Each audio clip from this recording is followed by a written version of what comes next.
नमस्कार फ्रेंड्स, स्वागत है आप सभी का आज की इस वीडियो में। तो आज की इस वीडियो में हम call writing and put writing के बारे में बात करेंगे और कॉल राइटिंग और पुट राइटिंग से आप कैसे डिसाइड कर सकते हैं कि मार्केट ऊपर जाएगा या नीचे जाएगा, तो इसके बारे में भी हम बात करेंगे। तो इससे पहले आपसे एक रिक्वेस्ट है, अगर आप इस चैनल पर नए हैं तो प्लीज़ चैनल को सब्सक्राइब कर सकते हैं, क्योंकि मैं यहाँ पे आपके लिए इसी तरह की वीडियो लाता रहता। चलिए फिर हम शुरू करते हैं। तो यहाँ पे आप देख सकते हैं, यहाँ पे हम कॉल राइटिंग और पुट राइटिंग के बारे में बात करने वाले हैं। तो आ जाते हैं हम कॉल राइटिंग और पुट राइटिंग होता क्या है। सबसे पहले तो मार्केट में देख सकते हैं आप क्या करते हैं, कॉल बाई करते हैं या पुट बाई करते हैं। तो कॉल बाई में आपने सबसे पहले क्या किया होगा, कॉल को बाई किया होगा। लेकिन कॉल राइटिंग में क्या करते हैं, सबसे पहले हम कॉल को क्या करते हैं, सेल करते हैं और फिर हम क्या करते हैं, सेकंड स्टेप हम करते हैं, कॉल को बाई करते हैं। जैसे पहले हमने मान लो किसी चीज़ को सेल किया है, कॉल को सेल किया मान लो 90 रुपये में, है ना, और उसको हमने बाई किया है 80 रुपये में। तो हमको क्या हो गया, यहाँ पे 10 रुपये का बेनिफिट हो गया। अगर आप कॉल को पहले बाई करते, जैसे आपने 90 रुपये में कॉल को बाई किया है और आपको लग रहा है ये ऊपर जाएगा और आपने इसको 100 रुपये में सेल किया है, तो आपको क्या हो जाता है, यहाँ पे 10 रुपये का प्रॉफिट हो जाता है। तो इसको अब हम कह देते हैं कॉल बाइंग, है ना, इसको हम कहेंगे कॉल बाइंग। लेकिन कॉल सेलिंग कब कहेंगे, जब आप पहले कॉल को सेल कर रहे हैं फिर बाइंग कर रहे हैं, तो इसको हम कह देंगे कॉल सेलिंग, कॉल सेलिंग, है ना। तो इसी तरह हो जाता है पुट सेलिंग। तो कॉल सेलिंग और पुट सेलिंग होता है, उसको हम कॉल राइटिंग या पुट राइटिंग बोलते हैं। जैसे कॉल को सेल कर रहे हैं हम पहले तो कॉल राइटिंग बोलते हैं, पुट को हम पहले सेल कर रहे हैं तो हम बोलते हैं पुट राइटिंग। तो मार्केट में दो चीज़ें होती है, या तो आप कॉल बाई करते हैं या पुट बाई करते हैं। तो उनके अलावा क्या चीज़ होती है, तो आप कॉल को सेल करते हैं तो उसको बोलेंगे कॉल राइटिंग और पुट को सेल करते हैं तो उसको बोलेंगे पुट राइटिंग। ये दोनों चीज़ें मैंने आपको बता दी है। तो इसके बारे में भी हम डिटेल में आगे बात करेंगे। तो देख सकते हैं कॉल बाइंग कर रहे हैं आप, है ना, तो आपका उद्देश्य क्या है। जैसे कॉल बाई कर रहे हैं आपका उद्देश्य, तो आपका उद्देश्य होना चाहिए मार्केट ऊपर जाएगा, है ना। लेकिन अगर मान लो मार्केट ऊपर जाने की बजाय मार्केट वहीं पे रुक गया, तो आपको कॉल बाई किया है उसमें आपको लॉस दिखने लगेगा। क्यों दिखने लगेगा, यहाँ पे होते हैं प्रीमियम डिके, क्योंकि प्रीमियम दो तरह से बने रहते हैं, एक तो इंट्रिंसिक वैल्यू, एक time value. Intrinsic value plus time value से बने रहते हैं। तो ये कॉन्सेप्ट भी काफ़ी लंबे हैं। तो देख सकते हैं दो चीज़ों से बना रहता है। तो इंट्रिंसिक वैल्यू मान लो चलो इसकी फिक्स रहेगी, इंट्रिंसिक वैल्यू जहाँ पे निफ्टी चल रही है उस हिसाब से। लेकिन आप इसकी टाइम वैल्यू देखना चाहोगे, तो अगर मार्केट मूव नहीं किया, 1-2 घंटे भी यहीं पे रहा, मतलब मार्केट साइडवेज रहा, तो आपको यहाँ पे टाइम वैल्यू के हिसाब से प्रीमियम डीके होता रहेगा। तो आपने प्रीमियम डीके होता रहेगा, तो आपने कॉल बाइंग किया है अगर मार्केट में, तो आपको नुकसान होता रहेगा, है ना। और आपने पुट को सेल करके चले हैं आप मार्केट में और मार्केट नीचे भी नहीं गिरा, तो भी आपको पुट सेल में पैसा मिलता रहेगा। इसलिए लोग यहाँ पे कॉल सेल या पुट सेल की टेक्निक्स अपनाते हैं जब मार्केट ज़्यादा मूवमेंट नहीं करता है तब। तो फिर हम आ जाते हैं, देख सकते हैं पुट पुट बाई कर रहे हैं, इसकी जगह हम कॉल सेल भी करके चल सकते हैं। बेनिफिट दोनों जगह है, पुट बाई करके चलेंगे तो भी बेनिफिट है, कॉल सेल करके चलेंगे तो भी बेनिफिट है।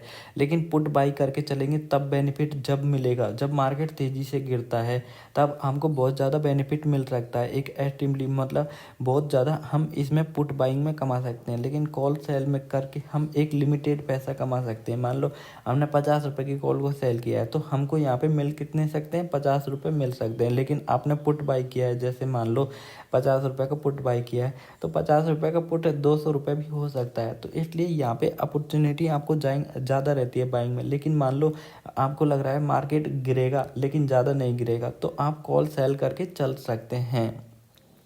फिर हम आ जाते हैं अपने सेकंड चीज़ के ऊपर। तो यहाँ पे देख सकते हैं, यहाँ पे आप देखेंगे तो हम सपोज कर लेते हैं निफ्टी 19,600 के लेवल पे है और 19,600 के लेवल पे निफ्टी है। तो हम एग्जांपल के तौर पे समझ लेते हैं। तो यहाँ पे देख सकते हैं 19,600 के कॉल का प्राइस 80 रुपये सपोज करो और 19,550 के पुट का प्राइस 78 रुपये है ना। तो ये क्या होगा, जैसे 78 रुपये और निफ्टी चल रही है 19,600 पे, है ना। तो ये दोनों जीरो होंगे, क्यों होंगे, 19,550, है ना। तो ये इसका पुट है। देखो 19,550 के नीचे, अगर मार्केट 19,550 के नीचे जाता है जैसे एक्सपायरी तक, तो इसका प्रीमियम कुछ रहेगा। जैसे मार्केट मान लो 19,500 पे क्लोज हो जाता है एक्सपायरी को, तो इसका प्रीमियम 78 रुपये की जगह कितना रह जाएगा, 50 रुपये। तो मार्केट को कितना गिरना पड़ेगा यहाँ से एक्सपायरी तक, 100 पॉइंट। अब 100 पॉइंट नहीं, हाँ 100 पॉइंट गिरना पड़ेगा, क्योंकि मार्केट अभी 19,400 पे चल रहा है। 19,500 आने के लिए माइनस में 100 पॉइंट गिरना पड़ेगा मार्केट को, तभी आपका यहाँ पे, तब भी आपका यहाँ पे देख सकते हैं, तब भी आपका बेनिफिट है। लेकिन मार्केट अगर मूव करता है तो यहाँ पे आपका पूरा प्रीमियम 78 रुपये आपको मिल जाएगा। लेकिन कॉल साइड में आप देख सकते हैं 80 रुपये का प्रीमियम है। अगर मार्केट 19,650 से ऊपर निकलता है तभी आपका यहाँ पे प्रीमियम का वैल्यू रहेगा। लेकिन अगर मान लो निफ्टी 19,600 के समथिंग ही आसपास क्लोज हो जाता है, तो ये दोनों चीज़ें जीरो हो जाएगी मार्केट में। तो इसका बेनिफिट कौन उठाता है, इसका बेनिफिट उठाता है कॉल राइटर या पुट राइटर, जो भी मार्केट में राइटिंग करते हैं वो। तो कॉल राइटिंग या पुट राइटिंग करते हैं, तो कॉल राइटिंग या पुट राइटिंग में आपको कभी कभी बहुत ज़्यादा लॉस भी हो जाता है, क्योंकि मार्केट आपके डायरेक्शन के अपोजिट या मार्केट ट्रेंडिंग हो जाता है, तब कॉल राइटर या पुट राइटर को काफ़ी प्रॉब्लम आती है। देख सकते हैं मार्केट अगर स्लो मूव कर रहा है, तो आपने कॉल, अगर मान लो कॉल सेल किया 19,650 का 80 रुपये का प्राइस पे, तो आपको प्रॉफिट कब होगा, या तो मार्केट नोट मूव नहीं करे ऊपर की साइड में, है ना। और अगर मूव भी करता है तो धीरे धीरे मूव करे, बिल्कुल धीरे धीरे मूव करेगा, तो भी आपको यहाँ पे बेनिफिट हो जाएगा। क्योंकि एक्सपायरी तक ये चीज़ें क्या हो जाएगी, जैसे जैसे एक्सपायरी आएगी मान लो, तो ये चीज़ें है ना घटती जाएगी। तो आपको यहाँ पे बेनिफिट कब होता जाएगा, जब इसका प्राइस 80 रुपये से 50, 60, 50 आ गया, 40 आ गया, तब आपको इसमें बेनिफिट होता रहेगा, है ना। तो 80 रुपये में आपको कितना बेनिफिट हो सकता है, 80 रुपये का आपको बेनिफिट हो सकता है। लेकिन आप इसमें लूज कितना कर सकते हैं, आप इसमें अनलिमिटेड लूज कर सकते हैं। अब हम आ जाते हैं, देख सकते हैं हमने पहले क्या किया, कॉल को सेल किया, और फिर हमने क्या किया, कॉल को बाई किया। इसको हम कॉल राइटिंग बोलते हैं, है ना। फिर पहले हमने पुट को सेल किया और फिर हमने पुट को बाई किया, इसको हम बोलते हैं पुट राइटिंग। तो पुट राइटिंग देखो, सबसे मेन चीज़ क्या होती है, जहाँ पे कॉल राइटर होते हैं, सबसे मेन चीज़ जहाँ पे सबसे ज़्यादा कॉल राइटर होते हैं, वहाँ पे हम रजिस्टेंस कंसिडर करते हैं। क्योंकि मान लो देखो, कॉल राइटर क्या चाहते हैं, मार्केट ऊपर नहीं जाए, है ना। अगर मान लो इस लेवल पे कॉल राइटर है, कॉल राइटिंग कर रखी है सबने, है ना, तो ये लोग क्या चाहेंगे, मार्केट इस लेवल के ऊपर नहीं जाए। क्योंकि अगर मार्केट इस लेवल से ऊपर जाती है तो कॉल राइटिंग जिन्होंने की है उनको मेजर लॉस होना होगा। तो मेजर लॉस होगा तो ये यहाँ से एग्जिट करेंगे और यहाँ से रजिस्टेंस एक ब्रेक होगा। तो ये एक रजिस्टेंस की तरह कंसिडर किया जाता है, क्योंकि जहाँ पे कॉल राइटर सबसे ज़्यादा होते हैं उसको एक रजिस्टेंस की तरह कंसिडर किया जाता है। और इसी तरह देख सकते हैं, इसी तरह पुट राइटिंग में भी होता है। तो पुट राइटिंग वाला भी हम समझ लेते हैं। देख सकते हैं यहाँ पे, देखो पुट राइटिंग में भी इसी तरह होता है, जहाँ पे मैक्सिमम पुट राइटर होते हैं उसको हम सपोर्ट कंसीडर करते हैं। कैसे करते हैं, क्योंकि देख सकते हैं मान लो मार्केट में यहाँ पे पुट राइटिंग है सबसे ज़्यादा, मतलब मार्केट इस लेवल से नीचे नहीं जाएगा, है ना। तो यहाँ ये एक क्या हो गया, सपोर्ट एरिया हो गया, सबके लिए सपोर्ट की तरह काम करेगा, है ना। तो ये यहाँ पे देखो, अब क्या होगा मार्केट में, जैसे मार्केट में होगा कॉल और पुट, दो चीज़ें हो गए। अब इनको क्या है, लोगों ने राइट कर रखा है, देखो यहाँ पे पुट को राइट कर रखा है, यहाँ पे कॉल को राइट कर रखा है ना। तो मार्केट क्या करेगा, मार्केट इन दो लेवलों के बीच में चलेगा। अगर मार्केट गलती से बाई चांस मान लो यहाँ पे आता आता कॉल के पक्ष में आया मार्केट, है ना, कॉल राइटर, तो यहाँ पे क्या होगा, कॉल राइटर को नुकसान होने लगेगा, है ना। तो कॉल राइटर को नुकसान होने लगेगा तो कॉल राइटर एग्जिट करेंगे अपनी पोजीशन से, यहाँ से अपनी पोजीशन छोड़ेंगे। तो उस केस में कॉल बायर को, जो भी कॉल बायर होते हैं उनको काफ़ी अच्छा बेनिफिट मिलता है। तो इसलिए जब भी कॉल राइटर यहाँ पे ट्रैप होते हैं तो बहुत अच्छे मूव आते हैं मार्केट में, या पुट राइटर जब भी ट्रैप होते हैं मान लो मार्केट में, तो बहुत अच्छे मूव आते हैं। तो सबसे पहले शुरुआत में आप बाइंग या सेलिंग ना करें, मतलब शुरुआत में आप कॉल बाई या पुट बाई ना करें। लेकिन मान लो जब मार्केट में 1-2 घंटा बीत जाता है तो कॉल के प्रीमियम और पुट के प्रीमियम का डिके हो जाता है काफ़ी, और उसके बाद आप कॉल बाइंग या पुट बाइंग कर सकते हैं। क्योंकि जब मार्केट एक साइड में मूव करता है, जैसे ऊपर की साइड मूव कर रहा है, मान लो रुक के धीरे धीरे रुक के मूव करता है, तो वहाँ पे अगर कॉल राइटर ट्रैप हो रहे हैं तो मार्केट में बहुत अच्छी तेज़ी आ सकती है। तो देख सकते हैं हम एक चीज़ देख सकते हैं यहाँ पे, तो जहाँ पे मैक्सिमम देख सकते हैं मैक्सिमम कॉल राइटर होते हैं वहाँ पे हम रजिस्टेंस कंसिडर करते हैं, और जहाँ पे मैक्सिमम पुट राइटर होते हैं वहाँ पे हम सपोर्ट कंसिडर करते हैं। अब आ जाते हैं बात OI डाटा पे। OI को हम बोल देते हैं ओपन इंटरेस्ट। ओपन इंटरेस्ट किसको बोलते हैं हम? जहाँ पे नंबर ऑफ पुट राइटर, मान लो जैसे कितने नंबर ऑफ पुट राइटर बैठे हैं और कितने नंबर ऑफ कॉल राइटर हैं। जैसे अब मान लो मैक्सिमम पुट राइटर है या कॉल राइटर है, तो इनकी जो भी नंबर होता है उसको हम बोल देते हैं open interest. Open interest OI है ना। तो ओपन इंटरेस्ट के लिए हम क्या चीज़ें यूज करते हैं? Option chain. ऑप्शन चेन में ओपन इंटरेस्ट डाटा होता है और बहुत सारी चीज़ें होती हैं वहाँ पे, जैसे gamma, बीगा, option chain, strike price, कौन सी स्ट्राइक का कितना प्रीमियम है, सब चीज़ें ऑप्शन चेन में आपको दिख जाएगी। ऑप्शन चेन भी मैं आपको दिखाऊंगा। और यहाँ पे देख सकते हैं ऑप्शन चेन में एवरी 3 मिनट का OI डाटा आता रहता है। तो OI डाटा और चार्ट ट्रेडिंग करके आप मार्केट का मूवमेंट का पता लगा सकते हैं। क्योंकि मान लो OI डाटा पुट साइड में ज़्यादा है, मान लो पुट राइटर ज़्यादा हो रहे हैं, मान लो पुट राइटर इंक्रीज हो रहे हैं, तो मार्केट ऊपर की साइड जा सकता है ना। या ऊपर साइड अगर नहीं भी जाता है मार्केट तो उस लेवल से नीचे गिर नहीं सकता मार्केट। तो पुट राइटर का अगर गिरेगा तो पुट राइटर का नुकसान होगा, तो वहाँ से तेज़ी से गिरावट भी आ सकती है। तो देख सकते हैं ऑप्शन चेन कैसे होती है। देख सकते हैं ऑप्शन चेन होती है, बीच में होता है एक स्ट्राइक प्राइस, जैसे 19,550 निफ्टी के केस में देख सकते हैं 19,550, 19,600, 19,650। यहाँ पे हर 50 पॉइंट के बीच में स्ट्राइक होती है। जैसे बैंक निफ्टी में 100 पॉइंट की होती है स्ट्राइक, है ना, 100 पॉइंट के बीच में स्ट्राइक होती हैं, तो इनको बोल देते हैं हम ऑप्शन। क्योंकि आपको बहुत सारे ऑप्शन मिल जाते हैं, जैसे 19,550 में भी काम कर सकते हैं, 19,600 में भी, 19,650 में भी, है ना। तो मान लो मार्केट 19,600 पे चल रहा है, तो इसको क्या बोलेंगे हम? इन द मनी, है ना। कॉल साइड के लिए क्या बोलेंगे? इन द मनी, है ना।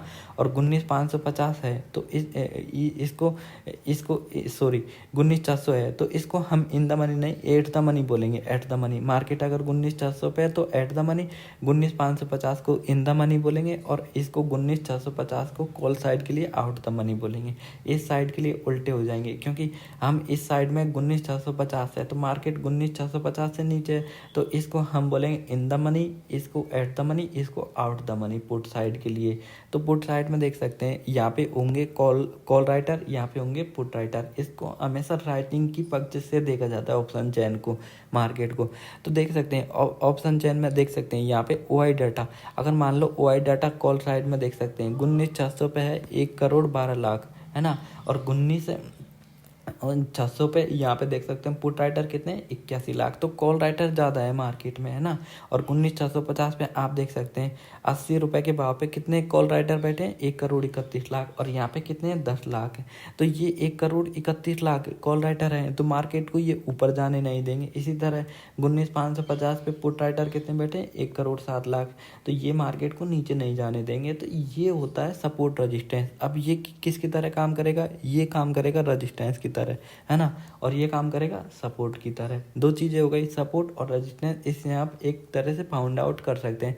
फिर आप चार्ट में भी फाउंड आउट कर सकते हैं सपोर्ट एंड रजिस्टेंस को। उसके बाद हम देख लेते हैं, उसके बाद देख सकते हैं, देखो मैक्सिमम ओपन इंटरेस्ट। जहाँ पे मैक्सिमम ओपन इंटरेस्ट है वो किस तरह से काम करेंगे? सपोर्ट और रेजिस्टेंस की तरह काम करेंगे। ये चीज़ें आपको समझ आ गई। अगर मान लो निफ्टी में मैक्सिमम कॉल राइटिंग है ना, तो उसको हम रेजिस्टेंस बोलेंगे, और मैक्सिमम पुट राइटिंग है उसको हम क्या बोलेंगे? सपोर्ट बोलेंगे। अब कॉल राइटिंग और पुट राइटिंग होती है ना, तो उसके एक लॉट को सेल करने के लिए 1,00,000 रुपए की फंड की नीड होती है। तो मार्केट कैसे डिसाइड करता है? जैसे मान लो कॉल बाई कर रहे हैं आप, उसके लिए आप 5 से 10 हज़ार में भी कॉल बाइंग कर सकते हैं या पुट बाइंग कर सकते हैं। तो मार्केट को डिसाइड कौन करेगा? जिसके पास ज़्यादा पैसा है। मान लो आपके पास में 5-10 हज़ार रुपये हैं, आप कॉल बाइंग या पुट बाइंग कर रहे हैं, लेकिन जो 1,00,000 रुपये लगा रहा है, 1,00,000 रुपये लगा रहा है, तो वो ये चाहेगा ना 1,00,000 रुपये लगा के मैं यहाँ से मार्केट से 2,000 से 5,000 रुपये निकालूँ, 5,000 रुपये निकालूँ। और 5,000 से 10,000 रुपये लगा के लोग क्या चाहेंगे? मैं यहाँ से 5 से 10,000 रुपये निकालूँ मार्केट से। तो किसकी पॉसिबिलिटी ज़्यादा है? ज़्यादा पैसे से कम बनाना, ये पॉसिबिलिटी ज़्यादा रहती है। कम पैसे से ज़्यादा पैसा बनाना, ये पॉसिबिलिटी रहती है हालांकि मार्केट में, लेकिन ये आपको बहुत कम टाइम पे अपॉर्चुनिटी मिलेगी। और जब भी आपको अपॉर्चुनिटी आती है उसको दोनों हाथों से लेना पड़ता है अपॉर्चुनिटी को। तो यहाँ पे देख सकते हैं, अगर एक लॉट सेल करना जाए कोई निफ्टी का, तो उसके लिए आपको 1 लाख फंड की आवश्यकता पड़ेगी। तो इसके लिए सेकेंड चीज़ आपको इसके लिए क्या कर सकते हैं लोग, इसके लिए हेज को यूज करते हैं, हेज करते हैं। हेज कैसे करते हैं, हेज में आप 30,000 में भी निफ्टी का 1 लॉट सेल कर सकते हैं। वो कैसे कर सकते हैं उसके बारे में भी हम बात कर लेते हैं। तो देख सकते हैं हैजिंग हम किस तरह से कर सकते हैं। हैजिंग करने के लिए देखो, सबसे मेन चीज़ क्या होती है, देखो यहाँ पे हमने कॉल को सेल किया 80 रुपये पे, है ना। और देखो इसमें रिस्क कितना है हमारा, अनलिमिटेड है। तो इसको रिस्क को हमको लिमिटेड करना है, तभी हमके लिए ये 1 लाख की मार्जिन है उसको हम कम कर सकते हैं। तो कम कैसे करेंगे, सबसे पहले हम मान लो 80 रुपये का कॉल को सेल कर रहे हैं, उसकी बजाय उसके अगेंस्ट हम सबसे पहले क्या करेंगे, एक कॉल को बाई करेंगे, कॉल ऑप्शन को। कॉल ऑप्शन कौन सा बाई करेंगे, आउट द मनी करेंगे, जिसका प्राइस 10 रुपये से 5 रुपये के बीच में हो या 2 रुपये से 5 रुपये के बीच में हो। आपको जितना मार्जिन कम करना है उतना पास का करें। और जितना मार्जिन, जैसे देखो आपको मान लो 30,000 में सेलिंग करनी है, तो 5 से 10 रुपये का कॉल बाई करके चल सकते हैं, है ना। कॉल बाई किया आपने, है ना, उसके बाद आपने सेल कर सकते हैं। फिर आप कोई से भी लॉट को, जैसे 80 रुपये वाले को सेल कर सकते हैं। हालांकि यहाँ पे आपको 5 से 10 रुपये है, तो इसमें आपको लॉस दिखेगा, है ना। लेकिन यहाँ पे 80 रुपये वाला आपको प्रॉफिट देगा। 80 रुपये वाला आपको क्या है, ज़्यादा प्रॉफिट देगा। 80 रुपये वाला प्रॉफिट ज़्यादा देगा, लेकिन है ना 5 से 10 रुपये वाले में लॉस कितने का होगा, 1-2 रुपये का लॉस होगा, 1-2 पॉइंट का लॉस होगा। लेकिन 80 वाले में क्या होगा, 80 वाले में आपको यहाँ पे अगर 30 भी पॉइंट का प्रॉफिट हुआ तो आप काफ़ी अच्छे पॉजिटिव में रहोगे। इसमें से 1 पॉइंट अगर मान लो एज का भी घटा दिया तो आपका काफ़ी अच्छा पैसा बना। तो यहाँ पे क्या होगा, रिस्क को लिमिटेड करके आप हेजिंग से काफ़ी अच्छा पैसा बना सकते हैं, हेज करके, है ना। मार्केट में आप कम पैसे से भी ऑप्शन सेलिंग कर सकते हैं, है ना। तो ऑप्शन सेलिंग में आप रिस्क को लिमिटेड करके आप काफ़ी अच्छा पैसा बना सकते हैं। अब फिर हम आ जाते हैं लास्ट चीज़ के ऊपर। तो लास्ट चीज़ में आप यहाँ पे देख सकते हैं, यहाँ पे क्या है, अब देखो यहाँ पे ओपन इंटरेस्ट है ना। तो ओपन इंटरेस्ट क्या है, देखो अगर पुट साइड का ओपन इंटरेस्ट बढ़ रहा है मान लो मार्केट में, तो मार्केट क्या करेगा, मार्केट ऊपर जाने की कोशिश करेगा, है ना। मार्केट वहाँ से नीचे नहीं जाएगा, है ना। अगर मान लो कॉल साइड का ओपन इंटरेस्ट बढ़ रहा है तो मार्केट क्या करेगा, डाउन मूव करने की कोशिश करेगा, है ना।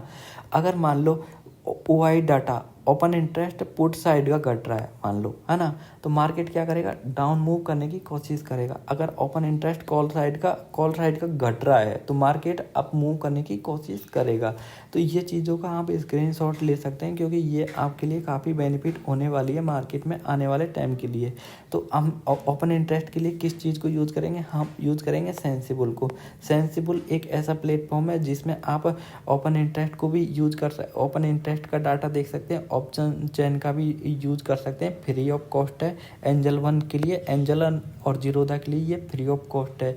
तो अगर आपके पास एंजल वन का डीमेट अकाउंट नहीं है तो एंजल वन का डीमेट अकाउंट ओपन कर सकते हैं, लिंक डिस्क्रिप्शन बॉक्स में है। तो अब हम आ जाएंगे सेंसिबल के ऊपर। ओपन कर लिया है, देखो आप क्रोम में सेंसिबल डालेंगे तो सेंसिबल यहाँ पे देख सकते हैं इस तरह का ओपन होगा। तो यहाँ पे आप देख सकते हैं, यहाँ पे आप जीरोधा और देख सकते हैं एंजल वन, ये 2 चीज़ों के लिए फ्री है ना। तो आप इनका बेनिफिट उठा सकते हैं। अगर आपके पास जीरोधा का अकाउंट है या एंजल वन का अकाउंट है तो आप इसमें फ्री ऑफ लॉगिन कर सकते हैं और फ्री ऑफ चीज़ों का बेनिफिट उठा सकते हैं। तो अब मैंने यहाँ पे लॉगिन कर लिया है। तो लॉगिन करने के बाद आपका डैशबोर्ड ऐसे ओपन होगा, ये सेंसिबल का देखो ऐसे ओपन हुआ है। तो इसमें क्या करना है, सबसे पहले आपको देखो यहाँ पे आपको काफ़ी चीज़ें देखने को मिल जाएगी। जैसे क्या, देखो सबसे पहले होम देखने को मिलेगा, फिर एनालिसिस देखने को मिलेगा, फिर पोजीशन और वॉच लिस्ट देखने को मिलेगा। तो सबसे पहले मैं यहाँ पे आपको काफ़ी चीज़ें बता देता हूँ, देख सकते हैं यहाँ पे आप स्ट्रेटजी बिल्डर पे जाके अपनी स्ट्रेटजी को डिप्लॉय कर सकते हैं। मान लो आपको जैसे स्ट्रेटजी देखनी है, मान लो कोई भी कॉल राइटिंग या पुट राइटिंग की, है ना, तो उसको आप अप्लाई कर सकते हैं और आप वहाँ पे देख सकते हैं मेरा कितना लॉस हो सकता है, कैसे मूव करेगा तो कैसे होगा मार्केट, है ना। ना। और यहाँ पे देख सकते हैं लाइव OI डाटा को भी ट्रैक कर सकते हैं आप कि OI डाटा कैसे चलता है ना। अब हम देख सकते हैं एनालिसिस पे जाएंगे, है ना। फिर हम देखेंगे यहाँ पे देख सकते हैं, यहाँ पे आप देखेंगे तो ऑप्शन चेन, ओपन इंटरेस्ट और ऑप्शन चेन, है ना। तो इन दो चीज़ों का सबसे ज़्यादा मैक्सिमम यूज़ होता है मार्केट में, है ना। तो हम ऑप्शन चेन पे ऊपर जाएंगे तो ऑप्शन चेन पे देख सकते हैं, यहाँ पे आप देखेंगे तो यहाँ पे क्या है, यहाँ पे ये एक स्ट्राइक प्राइस है, यहाँ पे OI चेंज है। मान लो OI घट रहा है या बढ़ रहा है ना। तो मैंने आपको सिखा दिया, है ना। और यहाँ पे देख सकते हैं OI चेंजेज है ना। OI चेंजेज है और आप इन चीज़ों को देख सकते हैं और देख सकते हैं। देखो इसको, एक सेकेंड, है ना। इसमें काफ़ी चीज़ें आपको देखने को मिलेगी। देखो एनालिसिस, OI एनालिसिस कर सकते हैं। तो यहाँ पे देख सकते हैं, अभी आप देखेंगे क्या देखेंगे, 19,800 पे कॉल राइटर कितने घट रहे हैं, 13 लाख घटे हैं। और पुट राइटर बढ़े हैं, है ना। तो मैंने यहाँ पे आपको क्या बताया, कॉल राइटर अगर घटे हैं तो मार्केट ऊपर जाने की कोशिश करेगा, पुट राइटर अगर बढ़ रहे हैं तो पुट राइटर, जैसे पुट राइटर बढ़ रहे हैं, कॉल राइटर घट रहे हैं, मतलब मार्केट ऊपर जाने की कोशिश कर रहा है। तो ये चीज़ें हैं मार्केट में, तो इनसे आप पता कर सकते हैं जैसे कब कौन से स्ट्राइक पे कौन सा कॉल राइटर इंक्रीज हो रहा है। जैसे 19,400 पे काफ़ी ज़्यादा कॉल राइटर डिक्रीज हो चुके हैं, सब कॉल राइटर हटने लग गए हैं ना, और पुट राइटर बढ़ने लग गए हैं। तो इसका मतलब ये है मार्केट ऊपर जा सकता है। इसी तरह आप ऑप्शन डाटा को समझ सकते हैं और यहाँ पे OI डाटा को ट्रैक कर सकते हैं। देखो OI चेंजेस, है ना। और इसमें आप नेक्स्ट एक्सपायरी का भी देख सकते हैं, है ना। तो ये आप लाइव मार्केट में काफ़ी अच्छे से यूज कर सकते हैं। अगर ये वीडियो आपको अच्छी लगी है तो प्लीज़ वीडियो को लाइक करना, चैनल को सब्सक्राइब करना। मिलते हैं किसी नेक्स्ट वीडियो में, तब तक के लिए जय।